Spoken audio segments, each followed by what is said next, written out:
Today we're talking to JobTread's 2025 Builder of the Year, Devon Vought. Devon, through his company Vought Construction, is a luxury home builder in the Bay Area of California that is regularly targeting prospects who are worth over $1 billion. So today he's coming on the podcast to share with you some of how he actually gets these high-end projects from these billion-dollar homeowners, and the little steps you can be doing today to continue to raise your average job size and start landing those high-end projects that you want to complete. Hey everyone, welcome back to the Contractor Growth Network podcast. Today I'm joined by, he's been on the podcast before, Devon Vought, but since he's been on the podcast, he has actually won the 2025 JobTread's Home Builder of the Year, Devon Vought of Vought Construction. Devon, welcome back. Yeah, great to be back. Nice to talk to you again. What we're going through today is Devon reached out and well, you tell us the backstory. You were just in Fort Worth. Give us the backstory of like why we're here today and what we're going to be going through. Yeah, I'm part of Remodelers Advantage. It's a peer group, and we meet every 6 months. There's about 8 or 9 of us in my group of other contractors. And we spend a week with each other, and we look at each other's books, and we look at each other's websites and all these different things, and just kind of work with each other. But one of the big things I was doing while I was there was looking at everybody's website, how they're branding their company, how they're marketing their company. And that ended up being a big conversation during the group. And I just noticed how much all of my group members are wanting to cater to these higher end clients, but they're not coming off as higher end contractors. And convincing them to spend like their clients are going to spend, you need to spend some money on your marketing, on your appearance, on your branding, so that you can get these higher end clients. And I got a lot of pushback. And so that's why I reached out to you, Logan, at CGN, because y'all are great at the branding, and just thought we should talk about it and maybe we could help some people. So let's talk about your clientele first. So just to set the stage, because like I hop on the phone with contractors and people all the time, and everybody says I do high end. And then when I actually look at the work and I talk about their clientele, there's a lot of mismatches where people think, oh, I work with upper middle class. And I'm like, when I actually break down what upper middle class in your area is, those people can't afford what you're trying to sell, but you're trying to cater to upper middle class. So like, talk about your clientele, Devon, what you do, who you cater to, because you have a pretty discerning clientele, I would say. We do, and high end is getting a little watered down. I know all contractors use that terminology, and it's be a little deceiving to the clients. But our clientele, they span, over the Bay Area, and in the Bay Area, we have a lot of tech executives. We have a lot of professionals. Some of my clients are younger. They've built companies or they work for large companies, and have clients in their 30s that are able to build these multi-million-dollar homes. But they are very discerning in the sense that they're going to be paying. Maybe they're paying $5,000 for a little light fixture. Now, you've got to be the type of company that comes off as an artist, really. They don't want Chuck in the truck showing up. They want to be able to trust you. They want to know that you're on their same level, that they could see you at the same party as them. And these clients, they span all professions, though, but their net worths are, I don't want to give too much away about my clients, take care of their privacy, but they're, some of them have well in excess of billions. Okay, so basically, most of the clientele you work with could pretty much retire today, regardless of what age they are. Yeah, a lot of the clients, they're they're working for fun. they're doing things that they enjoy. They're not necessarily going to a 9-to-5. And so that this project is a center focus in their life at this moment. So they are spending a lot of time with you, engaged in the project. They're not, off at work every day. So talk about, when we talk, you reach out, you said, I went out there, we talked about branding. When you then define branding, how are you talking about it amongst your peer group? Yeah, that's a great question. So when I think of branding, I think of seeing it enough times so that people know you're the company. I'm thinking about when the salesperson shows up, that the company's branded so well that the salesperson doesn't really need to do much to sell it. The branding sells the work. So it, everything is consistent across the company. Everybody has the same level of professionalism. There's structures in place that are proprietary to our brand that make us stand out. What do you mean by structures? Because I think when most people think of branding, what they're thinking of is like basically your logo and maybe like a tagline.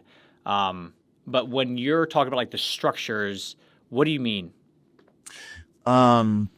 So we've kind of developed this client journey process. It's like more proprietary. We don't show this to the clients, but it's like, what happens on the demo day? Are we, what kind of party is that going to be? How do we lead up to the courting of the clients? Are we taking them out on dinner this night? Are we doing these kind of things? Are we going to have a drywall party? Are we going to cater something during this process? But trying to keep the clients engaged through this roller coaster and having a structure in place for that. It's like at these low points, do we send out, some handmade chocolates or something? All these things to keep them engaged. And I think that's also part of the branding. When people think of Vought Construction, they're not thinking of construction company, they're thinking of this high-end management company that caters and has a white glove service. So let's talk through the client experience part, because you're talking less about the V that's on your chest and you're talking more about how somebody is going to basically experience the company Vought rather than what they're just like looking at on like letterhead. So when you're going through this customer journey or this experience and really thinking through like honestly like the empathy side of the client, is this something that you just like read in a book? Is this something that you've learned the hard way?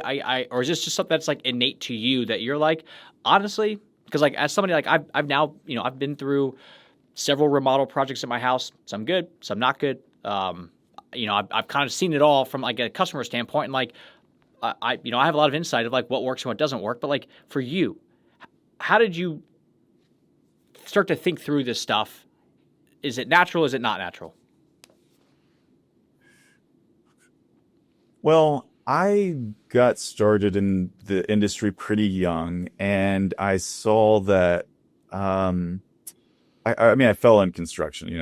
I think we've talked about my story a little bit, Yeah. and I just saw that how poorly people in construction were looked at, and the horror stories around this. And it's kind of been my unspoken like intention of the industry to just elevate it across the board. And I think that we can make construction be something people have pride in, but it has to come up to the same level as a doctor and an attorney, those kind of professions. And for me, that's, every time I experience somebody that has impeccable service, like if it's staying at the Ritz or it's staying at, these high end kind of luxury resorts, and you just see the intention they put on you or the attention they put on you, that's always really stuck with me. And I just believe that we can get rid of these horror stories in construction. We don't have to keep doing this. Construction can be fun for people. And I think that construction's, it's not easy. I don't want to say that it's easy, but the actual work itself is low on the experience of what people go through. It's like, how are we treating these people? That's what really matters at the end of the day. I had a client come in and see, coming from London recently, and we had everything set up for them and handmade pastries and like really nice stuff in the middle of a construction site. And tears came to her eyes because she hadn't been there for months. And then she sees how well we're taking care of her. And those are things that people remember, not necessarily the change orders. And I don't know, it's fun. We can care about people. We can be of service to people. And if you had to be very I don't know, candid, do you like to do that stuff because you want the tears to come and you're like, I want her to remember this? Or is it like, is it fun for you? It's almost like a game that it's like, how can I wow this person? But you're not necessarily doing it as like, I want the person to be super stoked, but it's more of like, can I challenge myself to wow this person with something? Yeah, it's a game. Yeah. I absolutely love it. I think I was put on this earth to be of service to people. Luckily, I have my business partner Jorge that focuses on the money, so we get paid. But I just want to help people, and I want to like, what can I do to be so creative and like, I don't know, something that they've never experienced that they can tell people about. Yeah, it's a lot of fun. And with this sort of stuff, I mean, none of this has to do with a logo or fonts or taglines. I mean, it kind of builds into it because ultimately if you want to be seen as modern because you're doing modern setup, then you probably want something that's more modern rather than like a rustic feel. So it does manifest to a certain extent. But when you then look at like, let's take the branding side out, but just the way that you're focusing on the client experience, the wow moments, all that sort of stuff, how much of the other people in your roundtable are like also going through the same process of how do I wow them on day 1, on day 30, 30 days after the build's done? Like, is that just like everybody does it, but not everybody does it where they can showcase it, or is it not everybody does it? I think everybody would like to say that they do it, and I don't think everybody's doing it. I think a very small percentage of us are doing it, and I would think that their heart's in the right places, but a big problem with contractors that I see, and I had the same problem, is the getting so focused on working in the business that you don't have time to work on the business. And, when I take a long weekend and I take a trip with my girlfriend or something, I'm just thinking about, wow, what if we did this? What if we did this? But I think people are so entrenched in the day to day, and most contractors, it can be hard. And I think that's what's going on is they would love to be creative and love to do these things to their clients. They just don't have the time. And how much of this is like, I mean, you go out to dinner with your clients, you go out to dinner with architects, like you're basically mingling more in this world. Like you just went to a big event up in, Marin County, which is a very expensive area. And you're like mingling with all these people. How much of that impacts your ability to then understand what goes through the minds of your clientele so you could actually understand, oh, they would probably like this thing?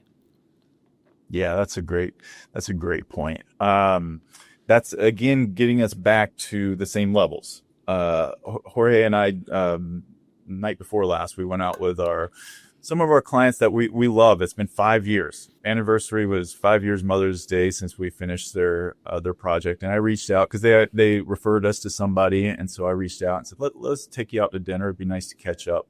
And, they wanted to go out to a really nice dinner. And it gives you a sense, when you spend a little bit of time with them, what their expectations are, what they care about. And so what I've started doing now is, we're about to start a new project. And so after the kickoff meeting where we say, hey, this is, our project manager and blah, blah, I'm going to take them out to dinner for the first time. And, it just, I don't know, that's the way of getting into their world, because you never know what they might say. There might be something really small that you could do for them that is just like, I don't know, maybe it's, they share a particular place they want to go, or you could anything. It's endless, but you have to be with them. You have to be with these people and get into their world. And if you're not, you're thinking from your world. It's like, trying to get the people in the field to understand how much furniture costs in these houses and to not put their tools on these things, and to just like be sharing constantly and getting feedback from these people to know what they care about. Because I'd imagine most of your clients probably there's not much that they can't afford on their own. Like they could buy all this stuff, but it sounds like a lot of like those little memories. That's like it's simple, but you got to be thinking about it. It's the pastries when they fly in from London. That probably cost you $50 max. Nothing. But like, it's special when it comes from somewhere that they weren't expecting it, rather than their assistant set it up and said, hey, by the way, I'll have breakfast there for you. Like, that's fine. That's the assistant's job, rather than like the quote unquote builder coming in and saying, I thought through this stuff. That makes it cool. And that's probably why she cried. I would guess is why she cried, is like, it's the unexpectedness of it, rather than even if you had told her ahead of time, hey, when you show up, do you want me to bring breakfast? It just kind of takes some of the appeal away from it as well. Yeah. It doesn't have to be a big thing. It can be, like you said, it can be a little $40 or $50 pastry, whatever it is. But again, this is where you have to step out of the company some, and it's so hard for guys to do. And because to step back, you usually have to hire somebody, and it's hard for contractors to also understand that hiring of somebody is going to make you more money in the long run. You just have to deal with it. You got to go with it through the onboarding and all these things. And, I like doing this stuff, but I see, I spent a couple hours on it yesterday looking at the different tracks. There's the getting the leads, there's the nurturing the leads, there's the pre-construction, construction, and then post-construction warranty. And you have all these different tracks that you should be sending out a handwritten card at the anniversary date. You should be sending out a box of chocolates when they start this, or whatever it is. And so I can see that I need to hire a, customer success person that kind of handles all this stuff.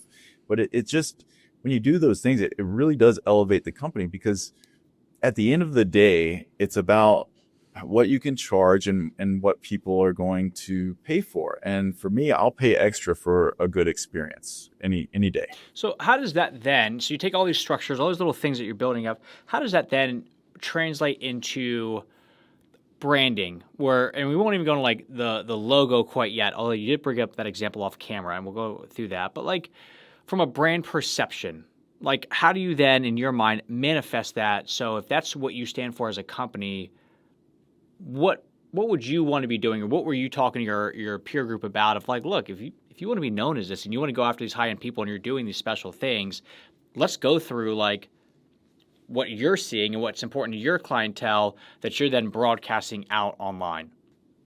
Yeah. I mean, is it just photos? Is it the website? Is it you're actually like going to these events? Like, is it like what's that public perception look like in your mind that you're like, I want this to be known? Yeah, it's a lot. It's a lot of those things. It's, I like doing the podcast. I like giving talks. But how do you convey that you're an expert in the area, in this arena? And, I'm just thinking about a couple of the members in my group, and yeah, you're right. The branding is kind of low. I mean, the logo and that kind of stuff can be low on the list. It's really, what do you think of when you see that logo, and what do you think of the company? And I don't know, ask a little more about that. So talk to me about, like, okay, let's say, for example, you're working on uniforms for the team right now, right? Why? Mm-hmm. Well, because nobody else is doing it. And well, I want when Vought Construction shows up, and this is why I was saying, like, when you travel and when you go to nicer places, you start seeing how other people are doing it, and you see how they dress and how they carry themselves, and it's not fragmented. It's this monolith, this entity that's built of all these other people.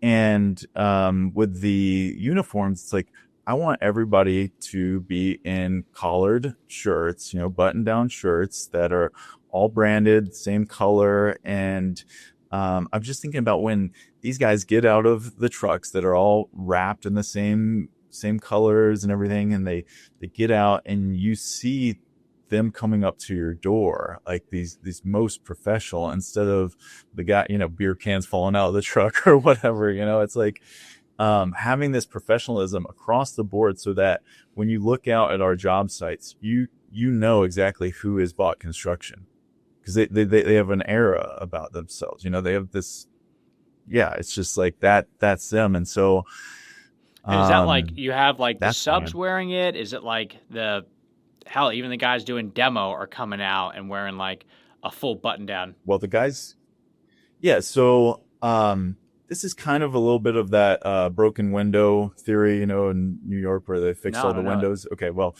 What is it? oh, okay, well, it's I think it's in one of Gladwell's books about how New York went around just fixing broken windows, and eventually, they're still getting broken, but they're fixing them, and how just fixing those windows started to bring up the neighborhoods in a way where people start throwing less trash.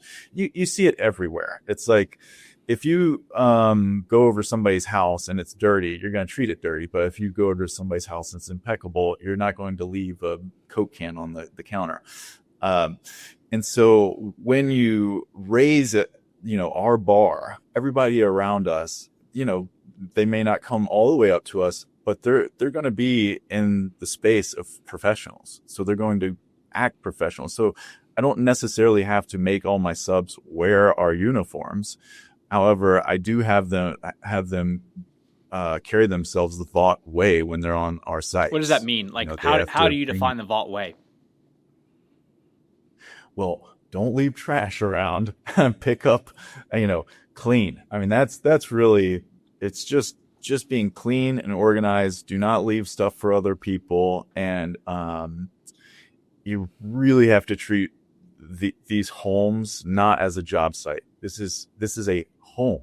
It's not a job site. And just we have signs posted, and our values and those kind of things. But just like, yeah, just really being clean. I mean, that's my biggest thing. And I promise you, it's one of the hardest aspects in construction is just keeping sites clean and organized. So how are you enforcing that?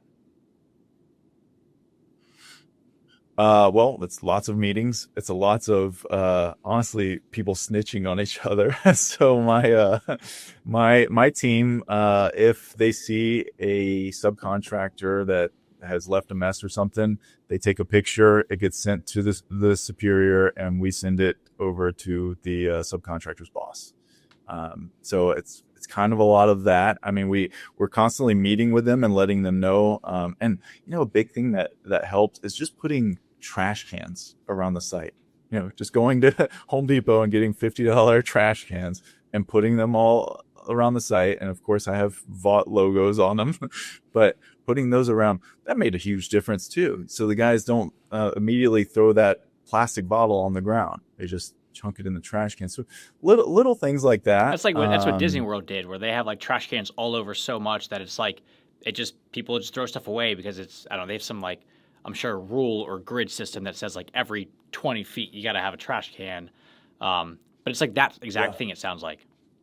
So you're basically, what you're doing is like, there's have you ever heard of the principle? It's like the rider on the elephant and the path. Have you heard of that before? There's a really good book called Switch. I've read it a couple times and love it. But it's basically, how do you make change happen? And the whole premise of the book is what often looks like resistance is usually just a lack of clarity. And the whole premise of that is you have this rider. Pretend that Devon is sitting on top of an elephant. And if Devon wants to go left, but the elephant wants to go right, you're going to go right because the elephant's going to overpower your decision. The Devon, or the rider, represents logic. Logically, we can say, look, to your subs, look, guys, these homeowners are very discerning. They paid us a lot of money. And logically, if you clean up after yourself, we're going to want to bring you on the next project. That's logic. Then what outweighs logic is going to be the elephant, and the elephant is the emotion. Emotion is more of like, hey, let's imagine this is your own home. Like, we see the family, the kids are going to be walking in and out of the job site. That's why we can't be smoking cigarettes, because the kid has, asthma. And yes, logic makes sense, but emotionally you would feel bad. So that's your elephant side. But the last piece is the pathway. So the path and shaping of the path is you've got Devon wants to go left, the elephant wants to go left, but if you're walking through a forest and the forest is driving right and it's a dense forest, you have no option but to go right. And basically the whole point is you can appeal to logic in different ways, and some scenarios are good for that. Some scenarios are good for dealing with emotion, but the pathway is ultimately like the most impactful way, because if you can make it easy for somebody to do the things that you want to do. You don't have to appeal to the logic or the emotion. What you did is you shaped the pathway by saying, I'm just going to restructure the environment, which is trash cans all over the place, to basically influence the behavior without you having to go in and talk to them. So it's such an easy way that you did that. Hands down. That's across the, if it's Murphy's Law with construction, if it can happen, it will happen. And so we just went to do a internal kind of handoff meeting for a project that we're going to be starting next week. And it's just going through and seeing like protection everywhere. And, talking to the project manager and the superintendent, like, oh, people aren't going to go over there. I'm like, yeah, they are. I don't know why they would go over there, but they're going to go over there. So let's put plywood on everything. Let's protect everything. And just, it's like, he's like, well, we'll just put caution tape. No. They're just going to go under the caution tape. We need actual barriers, so I've like put, boards over gates so they couldn't go through them. I mean, all these things and it's fine. It's like, it's not that they're wrong or anything. It's just they're going to be doing these. So you have to look out for that. And it won't be our team most of the time. It's the subcontractors. And we're very dependent on the subcontractors. So we have to understand that we can tell their bosses, we can tell our crew, but it may not get conveyed to that one person. And so you just have to prepare for that, especially with protection and, telling clients to it's going to be better for you to get your things out of the house. We can provide you with a pod. We can provide you with white glove service to move all your belongings, but it's in the long run, it's going to cost you less just to get these things out of here. But you're shaping that path by saying, look, like, you're not going logically. It's a construction site. It's just going to happen. Deal with it. Or mostly, hey, this is an heirloom. But you're basically saying, we'll just move it out for you. Or we will get a pod right there for you. So basically what you're doing is you're removing the friction that now because we just finished an addition at my house and we have 2 little kids. And it's funny, the email that went out today for CGN's newsletter was all about the idea of cognitive load, meaning how much brain power. It's the decision fatigue am I going to have? And on our project, it was small, but do you want a knob or do you want a handle for the door? And my wife and I, because we have 2 little kids, we just did potty training all weekend for Want. We are busy. So I don't want to think through that stuff. So we had a designer, and the designer was great because she's all right, we got to pick out, our, for our stairwell down, great, we're going to do Trex decking. What color? And we're honestly, we don't care. Just don't pick the wrong one. And it's that, so it's we don't want to think through it. We don't want to have to do it, but you better not pick the wrong one for us because then you're going to hear about it, which is not fair to you, but we want you to, we just did all of our estate planning. And it's funny because we had to go through and get all of our statements and all of our account numbers and all this stuff. And my wife looked at me, she's like, God, this is frustrating. And I was like, what's frustrating? She's like, we're paying them all this money and we now have to do all this work. And she's like, I know logically, they don't have access to our bank accounts. They don't have access to all this stuff. There's no way that they could do it. But it feels frustrating because basically we're paying them this money and then they're adding in blockers, even though logically there's no way they could know it. So ultimately we upgraded with them and said, you guys do it all. We'll give you the statement numbers, but you guys make all the transfers yourself. It was well worth the extra, $4,000 to do that. But now it's done. And I have another friend that used the same law firm. It's still not done, and they've been on it for 9 months because they said, don't worry, we will do all this self-funding ourselves. We don't need you just to look at our accounts and transfer the money over. But it's still not done. So it's the pathway was shaped there, but it's more so we don't want you to make the wrong decision. We'll pay you for the right decision. We just don't want to have to make the decision because it's not, I don't know, I'm going to have to look. If I make the wrong decision on that handle, it's going to really piss me off versus if you make the wrong decision, I can let it go by, but I'd rather just not even make the decision. I'd rather just delegate it. And that's what you're doing with the homeowner. Your stuff's going to get messed up. You're in a construction site. They know that's the case, but now they got to go through the hoops to either figure out the weekend to do it themselves, hire somebody to do it. But you're look, we'll just do it.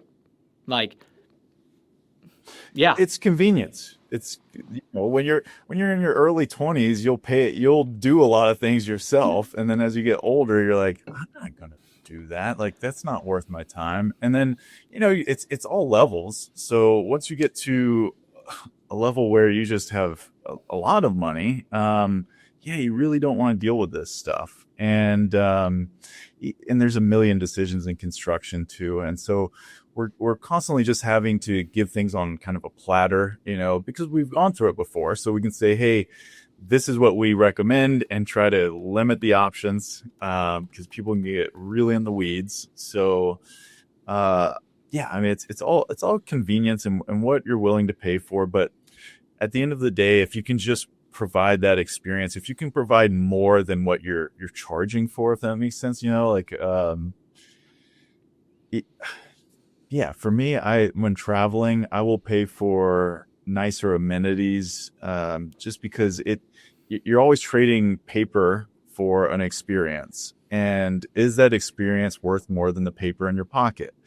And so that's what you need to be thinking of when you're providing these services to people. It's like you need to be really providing a lot, like really wowing them, so that whatever number you give them, they're like, oh, this is a deal. I've got a good transition because I know Aaron's probably like, hey, this is supposed to be a branding podcast. So I've got a really good transition for this one. So, Devon, have you ever read the book called Selling the Invisible?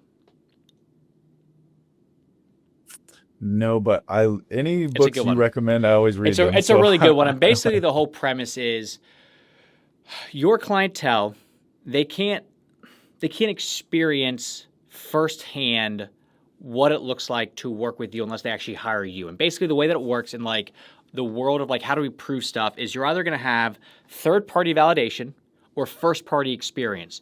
Third-party validation being like a referral, I worked with them, or the third party being like, hey, you go and prospect, go walk through one of our other clients' homes. You can see what it all looks like, that kind of stuff. And somebody's like vouching for you, or it's a first party experience. And what a first party experience is the person themselves. If they can't actually experience working with Devon up front, then we need to somehow create enough of what we would consider to be an experience beforehand that we're selling the invisible, being the only way that you're ever going to know if we are going to do a good job on your home or not is if you somehow can buy into the fact that we're going to do all these things, but you can't actually prove that we do these things or not until you go through it. So the selling the invisible is all about we need to basically sell up front that, hey, we will do all these things. There's no way that you could fact check us until you actually go through it yourself. But we need to get the branding, we need to get the visuals, we need to basically get all this stuff in a way that you can experience what it's going to look like to work with Vought before you ever work with Vought. And that is where a lot of this stuff comes in, because we're basically telling people, give us $4 million, we're going to build you a killer house, but you got to trust us. We have third-party validation that helps, but ultimately the only way that you're going to feel like we did a good job or not is if you actually hire us. So when it comes to the idea of selling the invisible, this is, in my mind, what you were doing with your peer group, where you're saying, this is a vague thing. There's a lot of shit that happens behind these walls that people are never going to see. But you got to somehow prove to them that they don't have to sit there and inspect what goes on behind the drywall, because the branding, the website, the visuals, the upfront touch points that you're doing is going to sell the idea that we will cover everything else. So, with that said, talk to me a bit more about when you think about the idea of selling the invisible through branding. What does that mean to you?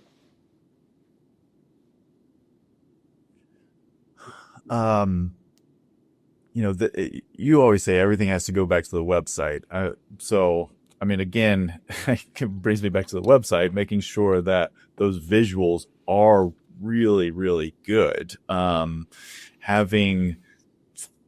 mean, you've beat this into me too, is the pictures that show a lived-in experience, because we can get pictures, the realtor pictures that just show an open room or something, but how do we convey that lived-in experience? How do we, show the blanket kind of draped over the couch and show the apple on the counter, those kind of things. I was just, as you were talking, I was also thinking I had I had to do some work on my new house I just moved into yesterday. And so I had to contact the neighbor because we have to go through her gate.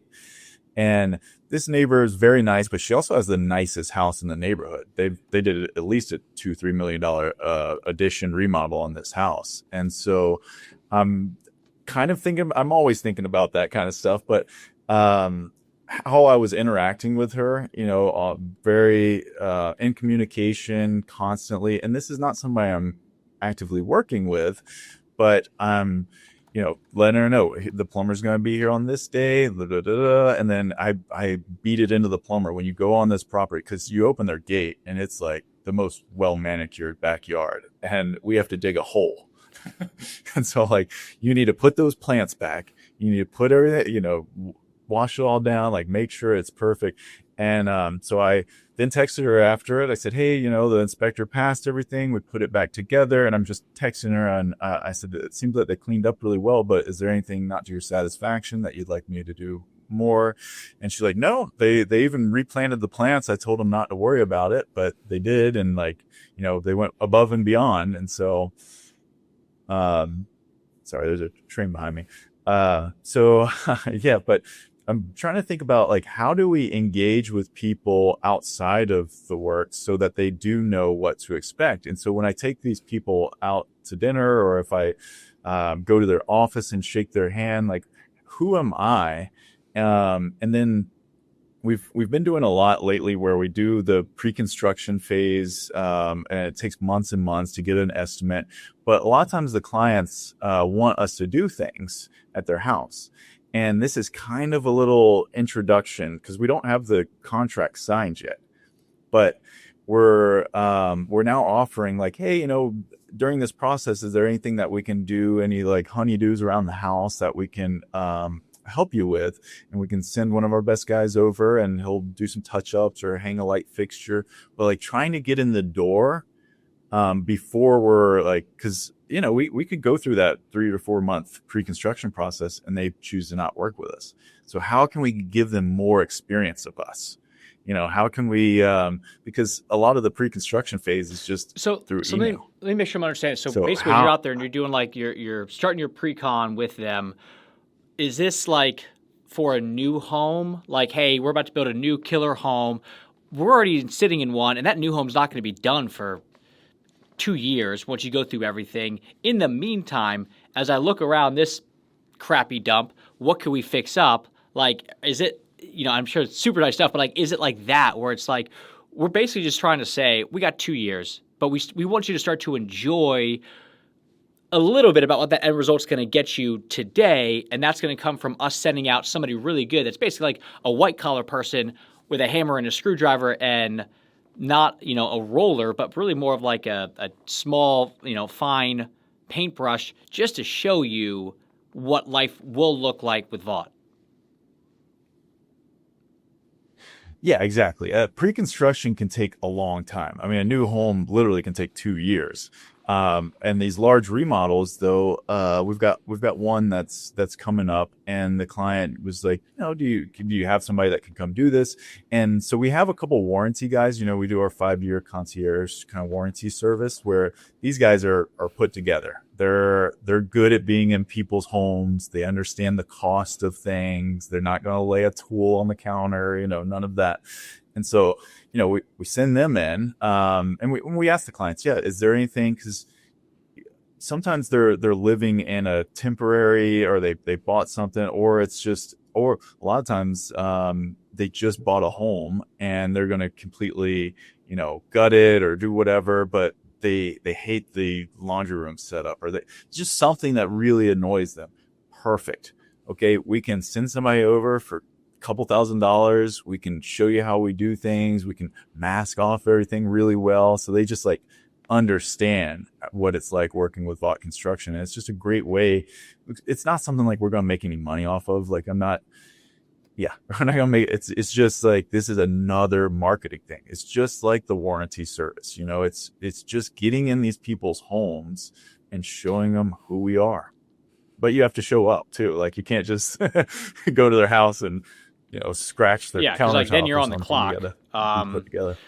When you then think about it this way, like these are all the little things. What, you brought up with the RA group, like, all right, you're building up this website, but you got this old school logo that's, it's pixelated. It doesn't look good. How much of that stuff in your mind factors into, let's just say, your clients? Like, it's kind of hard. Like, what's the ROI of like a good logo versus, well, you could say what a bad logo is, but like, how do you actually justify this stuff? Well, I mean, it's a manifestation of your company. I hate to be like that, but it's like, it really is. It's, if you're this well put together high end construction company, how does it manifest itself into your marketing and your branding and all these things? But for us, you guys did the first website however many years ago, and I feel like that increased our leads, but not only that, like just the way we showed up, and we were able to charge more just from the new website. And again, you've redone the website again, and it's just like we look even better now. And it's part of our qualifying process too. When a lot of people see that website, they're like, we might not be able to afford them. And unfortunately, yeah, some people can't afford us, and it's none of us contractors want to spend time on leads that aren't maybe the right fit. And I just think that the ROI, it's a little hard to really judge, but you're talking about a new website's going to be like 1% of your revenue, and that's going to get you back so many more leads. But it's not even that. It's the gross profit. Forget about revenue. Forget about just how can you get your gross margin up? And the only way to do that is you got to differentiate yourself. If you're just a commodity, you're going to be based all on cost. So you got to, like, in the beginning, all they're doing is looking at contractor A website and contractor B website. How do you show up online? What are your reviews look like?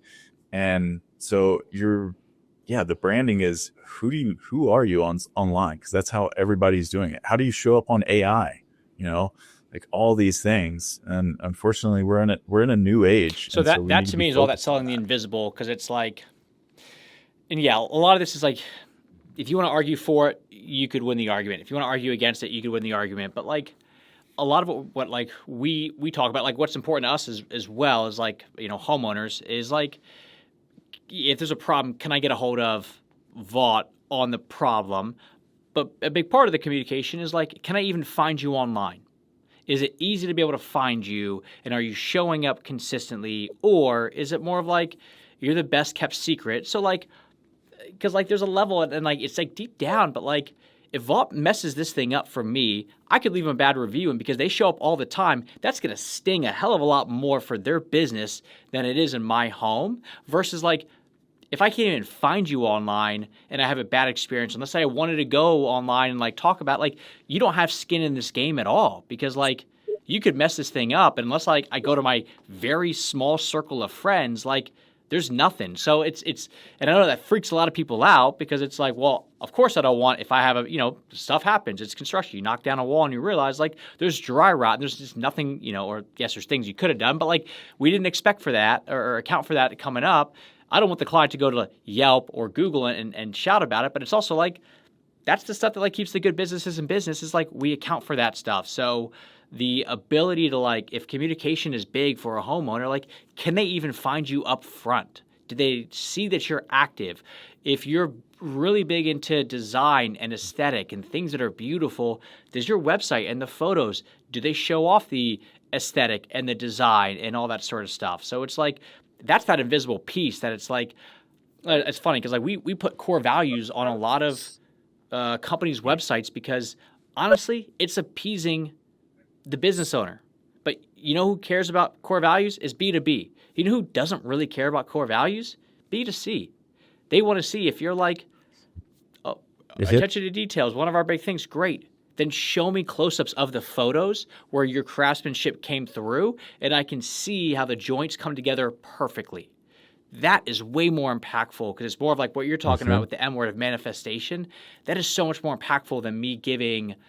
And most core values we see are just like be on time, do the right thing, be kind. And it's like, I get that, but like those are your core values, but you're at a 4.4 star on Google. Like, what is it? It's like, well, we do the core values when the client's cool. And it's like, well, what about when they're not cool? Like, what's up with that? So it's the manifestation. A lot of this stuff is really like the way that this stuff is seen. And the thing is, it's funny, when we built your website, there's like, we talked about this, but like, there's so many little things that you probably still don't notice about your website that we like, even on your first one, we like created a custom animation that when you hit the X button on the menu, it like goes from like the hamburger menu to like the X and back to the hamburger. And like, there's little things that like when your menu pops up on your current website, like we did a very special menu for you, but we wanted to make sure that like the buttons aligned with where the cursor already was with when they're clicking on it. So it's like, it's such a small thing, but like it builds and it builds and it builds because it's all like,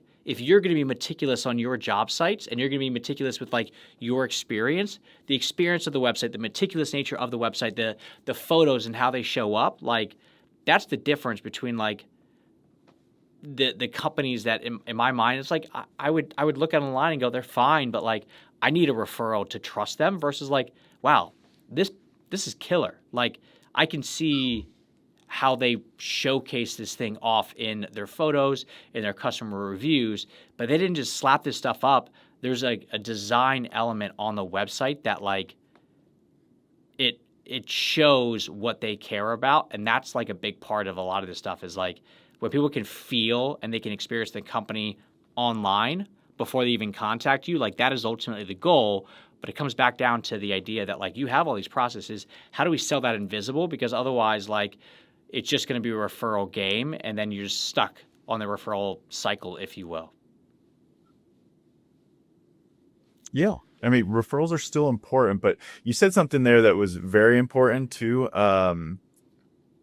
So consistency, you know, the other customer had said, oh, well, we do our values for the clients we like or whatever, you know, and that's, I hear that all the time.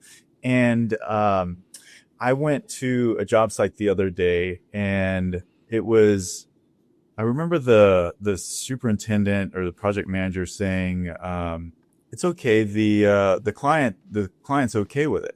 And I was like, I got a little heated. I said, I don't give a F what the client wants. Our Vought standard is up here. You know, client standard is here. And they may be okay with it, but their friends that have more money than them and that have higher standards than them are going to come over and see that and say, Vought, they suck. You know, like I don't want to use them. And so, I go to Starbucks, not because I like Starbucks coffee. Okay. But I know Starbucks. I know what I'm going to get anywhere in the world. I know that I just get an Americano there. I know it's going to be fine. I can order it in advance on the phone. I know they're going to have a reasonably clean bathroom. They're going to have good Wi-Fi. I know what to expect all the time. And they never fail. So how can you be that way in your construction company? You know, that people, when they see the Starbucks logo, they know what to expect. So it's this consistency, and I don't care if you don't like the client. You still have to treat them with the same respect as the other ones. And trust me, I've had clients that, you know, I don't want to do the 5-year. I don't want to be checking in with them every 90 days, but we do it because that's the consistency. That's the branding. And, you know, we might not be so close to that client, but they may still refer us to one of our best clients. And that has happened before. And so it's just consistency across the board. And again, yeah, you don't want people giving you bad reviews because it really does matter these days. Yeah. And again, like you were saying, skin in the game. I do the same thing with subcontractors because I have to trust them with, you know, $100,000, $200,000 contracts. And when I look them up and I can't find them, all I can find is, you know, I go on the contractor license board. Okay, they have a license at least, but who are they? So it's the same thing. It's like, now I'm going to entrust this person that I don't know. So when you then go back to your roundtable, like, and you explain these things, and you go, look, guys, like, let's just think about it from your own world. Like, you can't even find subs. Like, it's important to you. Why would a homeowner not care about that stuff? Like, what is your, I don't know, like, what, like, you start all of this off, like, off camera, but, like, I'm really into the branding stuff right now and the importance of it and the impact of it. Like, is this something that, like, when you bring it up, they're like, yeah, here goes Devon again. Like, that works on a $6 million home, but, like, I'm just doing this measly $200,000 kitchen. Like, it's different and it's good enough. Like, I guess, what is, like, the feedback or the pushback that you get on this stuff? I get all of that. And then you were just saying something about the subs. They were also complaining to me about subs and, pricing and things. And I was telling them too, the branding. We have subs that reach out to us now because they want to work for Vought Construction. It's not anymore of us going around trying to find the cheapest sub or anything. It's like, these subs are coming in and they're like, hey, how can I get my foot in the door with you? And I will offer X number less right now just to work with you. And these are reputable companies. And so it's completely across the board. It helps in every way. But a lot of the pushback, it's really just, they all want to do it. They worry about the cost. And, you've known me for a little while. I've done everything on like a shoestring. My marketing budget has always been very small because I look for the little things that I can do differently. I'm not trying to spend $10,000 a month on Google ads.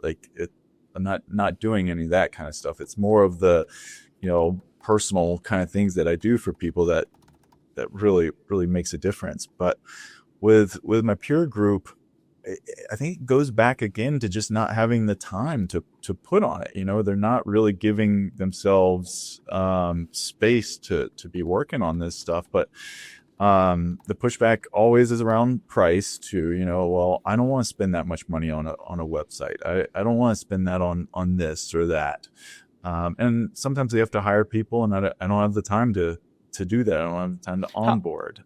How important is it? So that answer your question? I'm getting. It's funny because when you think about, like, I was talking to a guy the other day, and he was just like, "That's a lot of money. It's just a website." And I was like, "You know what, man?" He was a pool builder. I was like, I watched this video of these two kids in Indonesia with a stick, and they did an entire pool.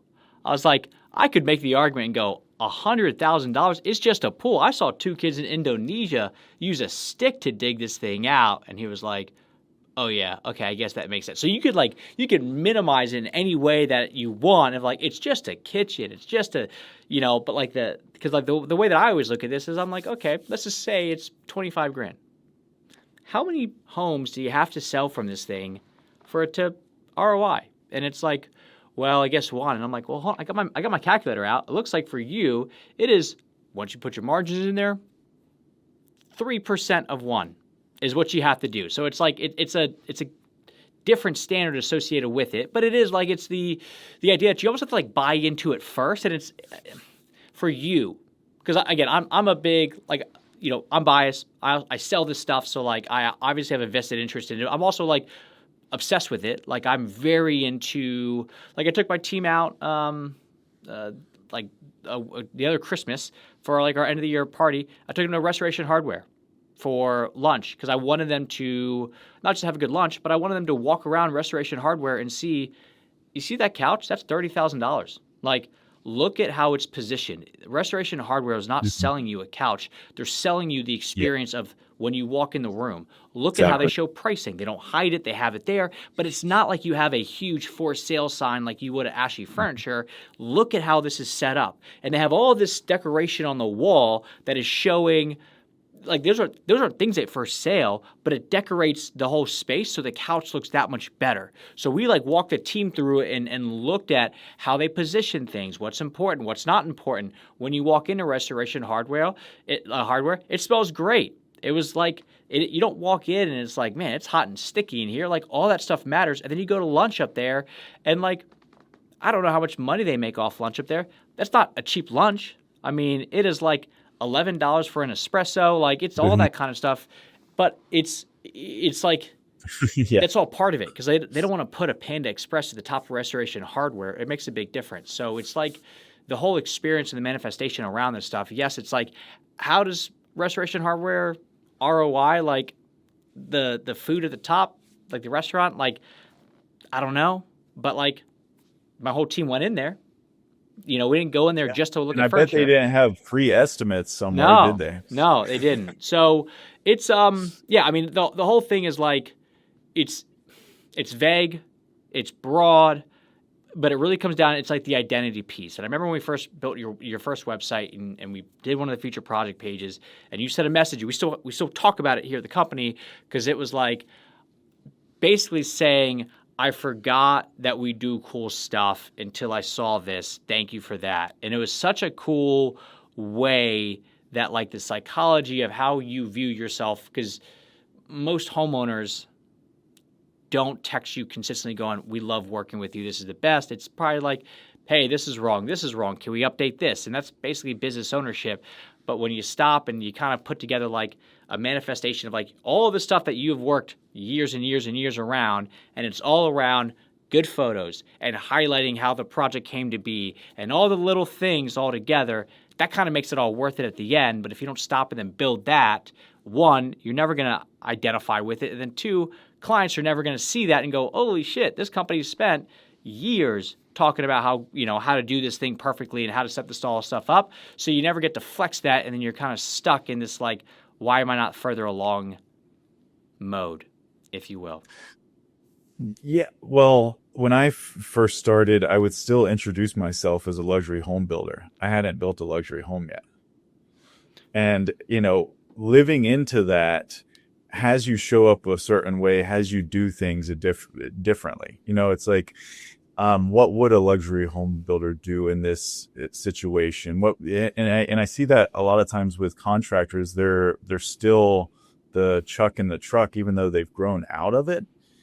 And so they're not making the decisions. It's like, yeah, it's just living into your future. And what would you do? Okay, if I'm already there, what would I be doing today? And I see that that's lagging, where a lot of guys are still kind of looking in the past. And I think that's actually a very big problem, because construction, we have chucks and trucks. We have the old timers that, this is how we did it back then, and this is how we're still going to keep doing it. And I don't know, it just is, yeah, so somehow we got to change that mentality, and so that we understand that website doesn't work anymore. Like where would we be? What would we be doing today if we were where we want to be? Talk to me a bit more about like on the pricing conversations that you had. You say people will call you and go, I don't know if I can afford you and stuff like that. Like what is happening when you're talking through budgets and you're talking through pricing and you're trying to set realistic expectations with somebody, knowing that you have beautifully shot photos and you have branding that aligns with it, and you're basically putting all the meticulous stuff out there online for people to see, so coming into it, your reputation's kind of preceding you. Does that impact how you approach these conversations? Of course. I mean, well, you have confidence. You show up with confidence. There's a difference when you show up knowing that, one, this is something that you could easily do, but two, it's something that maybe you don't necessarily need. It's like they need me more than I need them. And I don't mean to come off arrogant about that, but it is true. It's like you could choose to go through a terrible experience, or you can hire me. And I think the branding, they've already seen a lot of that stuff. They've already looked at the website. They kind of know what to expect. They know the process we take them through. And I think it just really, it gives you, it's easier to sell. So to kind of like put a bow on this, going back to that idea of like the selling the invisible, it's the idea that like in a service business, like the brand is basically the product before you're actually able to deliver it. Thinking about Vought in the next 3 years, you're on this brand kick right now. what changes? Like, what do you now do differently when you're thinking about the identity of the company, the branding of the company, what you're focusing on? Like, where do you go from here? So it's basically like once your peer group catches up to where Devon is, May 2026, you're like, oh, that was great for 2026, but like this is what I'm focusing on now when it comes to like basically how we are being perceived. What does that look like for you? Yeah, I know exactly. I mean, what I'm living into now is that Devon Vought is not the figurehead. That Vought Construction stands on its own. I mean, it may even be called something differently one day, but it's really like this company can sell itself without Devon Vought. And what is needed for that? A lot of branding and really also me stepping out of a lot of the portions of the company so that people don't really know me. They don't, it's like, I don't know. You're not asking Sam Walton or whoever is at Walmart, like, oh, my thing doesn't work, so like, yeah, getting out of that where Devon Vought just isn't the person. I don't know if that makes sense. It's like, yeah, I want to become a company, not just a contractor anymore, like a well-established entity that doesn't rely on just one person. It's a group of people that work together. And that's where like having the uniforms, like everybody showing up and feeling like we are a unit. So you need the team there because ultimately Devon's not doing all the construction himself. It is the team's doing it. So if we can at least shape the environment for them so they feel more like a unit, they're going to be able to then feel like they can make more decisions on their own, which then compounds. So next thing you know, Devon's not getting all these phone calls to go, hey, we got this nail. We needed this nail. What do we do? Do we just go home for the day? And they're like, so now they know exactly how to operate, but it's kind of like a... But you've hit on the key point, which is hiring the right people for the right seat. And I was just recording an Instagram video before we got on for now hiring for a project manager and assistant project manager. Because if you're branded really well, you're going to attract good talent. You're going to, and that's the key to any company. I mean, if you look at Elon, he didn't build all those companies. He's just hired really good people. And so who are you that you can hire good people? Who is the company that others want to work for? And how much in your mind comes into like one of the big benefits that most small businesses or most people don't even think about because like big corporations have it, but job stability. When you think about somebody that's going to come want to work for you, they're going to want job stability because that's, if you don't want job stability, you become an entrepreneur. If you want some level of job stability, you go and work with somebody else. How does the brand impact that, in your opinion? Well, this is something that I've been thinking about recently because you have, as we grow, we're now looking for more educated managerial type, very professional that can interface with the clients, and that, they're going to be there, not me. So they need to be me, the Vought way, when they're there. And you have the production staff that is really worried about job stability. And some of these guys have known me for a very long time and have been with me for a while because we have had job stability, which, branding helps with that. We're a reputable company. But for the higher ups, it's no longer job stability that they're worried about. It's, do I work for a company that mimics my values, that I fit in with the culture, that I like the culture, that I'm proud of working here. It's really not about the paycheck day to day.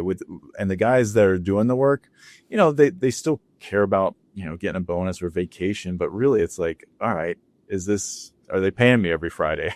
and we do. But the higher ups, especially millennials like us, they want purpose. They want to make sure that this is the right career path, that this company is on a trajectory that's going to be fulfilling for them. And that just, again, goes back to the branding. It's like, who are you in the marketplace? I want to work for the home builder of the year. Like, I don't want to work for Joe Schmo. Like, especially in like That's talent wants that. Confident talent is going to have that kind of mentality. Whereas a guy that's just looking for a job, oh, I've been out of work for 2 months. You know, it's like, but when I start putting these job applications or these job postings up, you know, I'm getting a lot of people that are working for other companies. And I hate to say it, but you should be taking talent from your competitors. I mean, that's going to be your good talent, and good talent's going to be already employed. Yeah, love it. Cool. Devon, I appreciate you coming on here and talking through, because I you know, talk about this stuff a lot, but I'm also like, I live in it. I see it. I you know, as a homeowner that spent hundreds of thousands of dollars of projects in the past couple of years, like, it's not cheap, but like, I understand like what I look at and like the way that the salesperson, when they're showing up, like, are they dressed trendy? Because if they're dressed worse than me, that means they probably have worse taste than me, which means that I should design this thing, not them. So it's, you know, how do you, I mean, it's funny because I've talked to like my father-in-law about this, because he was really good at, he was a sales manager at Johnson & Johnson. And I was like, Bruce, how would you, and he won like awards for sales manager of the year. And he's very into like attention to detail stuff, like to the point where like it was tough being a son-in-law at first. But I was like, how would you talk to your sales reps about like hygiene? And he was like, I would just bring it up, because like that's a big thing, because like they could be the best salesperson, but if their breath is terrible, they're going to lose some deals. And he was like, I just had to do it. So we talked extensively about a lot of that stuff. That's like, it's small and it's a tough conversation, but it's like, Devon, I got to say, man, you're a really good salesperson. You know what to say. You know how to make people feel. But like, dude, you've got 4 total teeth.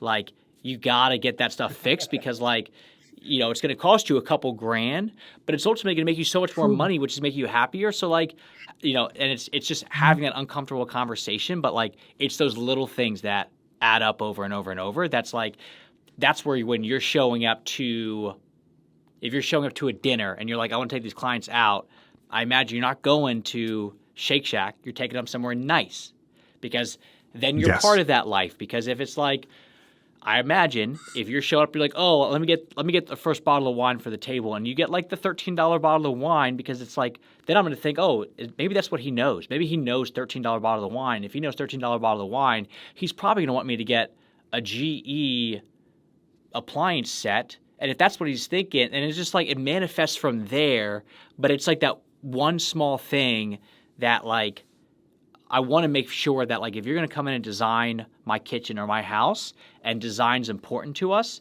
you are more design focused. And if I want to make sure that you have the right systems in place and like the order of operations is there, then your shirt should be like pressed cleanly versus like wrinkled, because it makes a big difference. So there's a lot of those little things that it's to me, it's that selling the invisible, but it all manifests back into that brand. And ultimately the brand is really, this is all the hard work that we've done. And if you put yourself in the shoes of the homeowner, all that shit really matters a lot. And it's funny, the people that it doesn't matter to are typically the people that don't have the money and they don't value the stuff, because they just don't know that they should be valuing this stuff. And to me, that's what it kind of comes down to. Right. It's also accumulation of all these things. You don't have to go tomorrow and completely revamp everything. But it accumulates over time. You know, you do these little things and they just all seem to add up. And, yeah, I think it goes back to kind of living in who you're going to be and what would you be doing today. And so just constantly be, you know, yeah, I'm not going to take them to Shake Shack. Let's go to a nice restaurant. You can spend $500 on some clients. Yeah. Fine. That's, you know, especially if they're going to give you $1 million contract. Do it. Yeah. Perfect. Cool. Yeah. This is great, man. Thank you. I appreciate it. Thank you, guys.